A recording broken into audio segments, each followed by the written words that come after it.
Yes, the Commission does want to increase its powers. Yes, it is a non-elected body, and I do not want the Commission to increase its powers against this House. So, of course, we are differing. Of course, the chairman or the president of the Commission, Mr. Delors, said at press conference the other day that he wanted the European Parliament to be the democratic body of the community. He wanted the Commission to be the executive, and he wanted the Council of Ministers to be the Senate. No, no, no.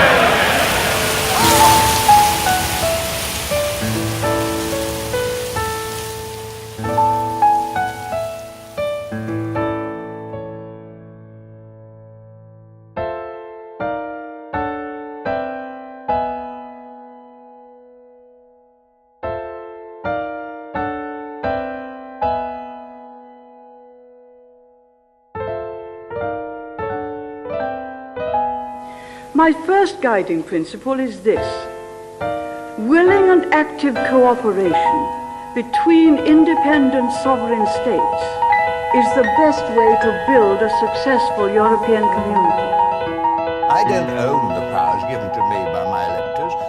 I borrow them and I hand them back at the end. And if, when they go back to the election, I say, I'm sorry, but the country's now going to be governed by commissioners in Brussels, they say, what have you done?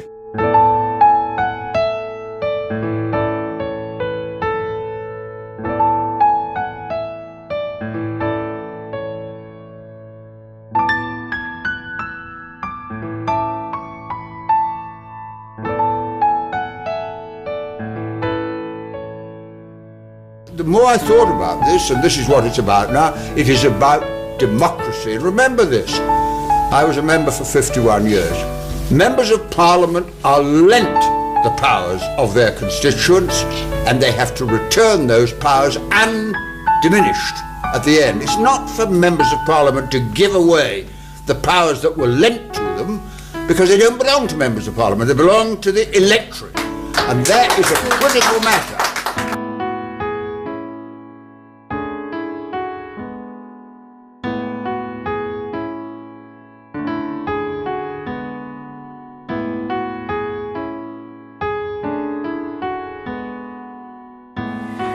We in Britain are rightly proud of the way in which, since Magna Carta in the year 1215, we have pioneered and developed representative institutions to stand as bastions of freedom.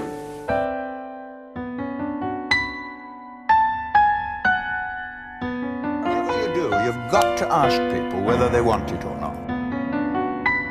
I want to see us work more closely on the things we can do better together than alone. But working more closely together does not require power to be centralized in Brussels or decisions to be taken by an appointed bureaucracy. What's proposed now is handing over the power to people we don't elect and can't remove. Europe is not the creation of the Treaty of Rome, nor is the European idea the property of any group or institution. We live in a continent where increasingly power has gone to a group of people who are not elected, cannot be removed, and don't have to listen to us. Over the centuries, we have fought to prevent Europe from falling under the dominance of a single power. Utopia never comes, because we know we shouldn't like it if it did.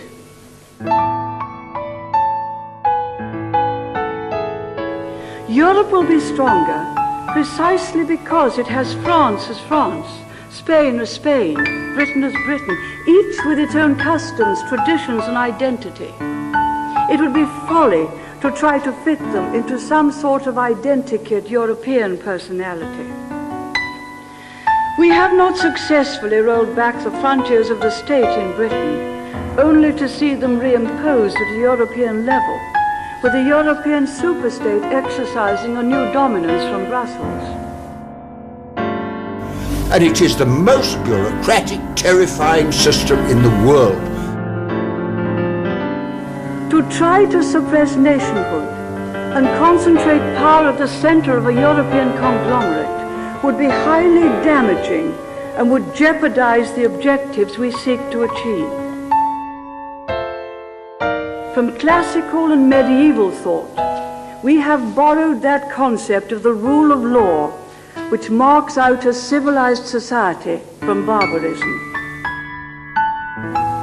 Let Europe be a family of nations, understanding each other better, appreciating each other more, doing more together, but relishing our national identity no less than our common European endeavour.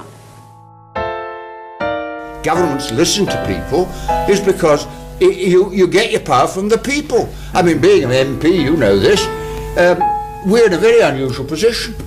You're one employee and 60,000 employers.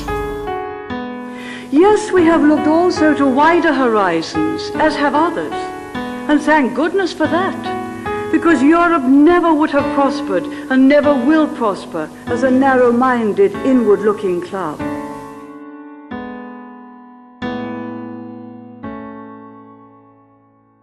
And on that idea of Christendom to which the rector referred, Christendom for long synonymous with Europe, with its recognition of the unique and spiritual nature of the individual, on that idea we still base our belief in personal liberty and other human rights.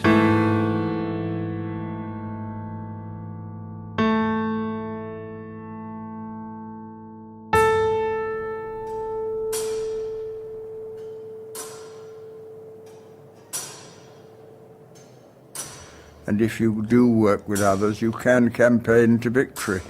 That's the most important lesson of all. It is possible to change the world, but you have to put the effort in.